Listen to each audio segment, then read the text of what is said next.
सिलेंडरचा विस्फोट, संपूर्ण हॉटेल जळून खाक. नंदुरबार जिल्ह्यातील चोंदवाडा फाट्यावरील घटना.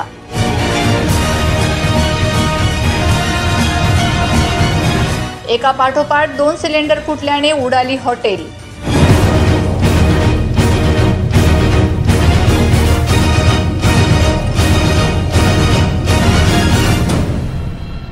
धडगाव शहरानजीक सिलेंडरचा भीषण स्फोटात हॉटेल व्यावसायिकांचे लाखोंचे नुकसान. स्फोट झाल्याने ट्रॅफिक जाम. शहादा धडगाव रस्त्यावर लागली वाहनांची रांग.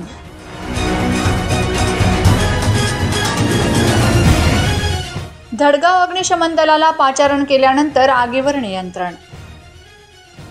नंदुरबार जिल्ह्यातील धडगाव शहरापासून काही अंतरावर असलेल्या चोंदवाडा फाटानजीक एका खानावळला भीषण आग लागल्याची घटना घडली आहे. एका पाठोपाठ एक असा सिलेंडरचा स्फोट झाल्याने आगीचा भडका उडाला. सिलेंडरचा स्फोट झाल्याने खानावळचे पत्रे हे हवेत उडालेत. 15 मिनिटातच आगीने रौद्ररूप धारण केले.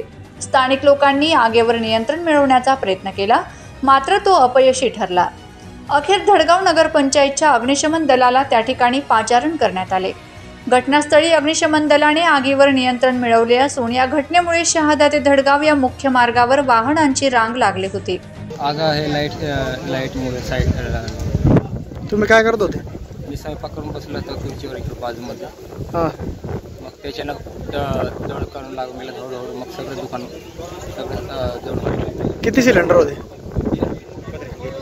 सिलेंडर दोघे फुटले का? हां. कोणाला लागलंय का? नाही. किती लोक होते हॉटेलमध्ये?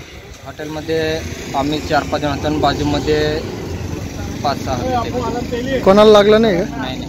मात्र स्थानिक पोलिसांनी वेळीच दाखल होत सगळ्या घटनेवर नियंत्रण मिळवलं. या घटनेत कोणतीही जीवितहानी झालेली नसली तरी हॉटेल व्यावसायिकाचे मोठ्या प्रमाणात नुकसान झाले आहे.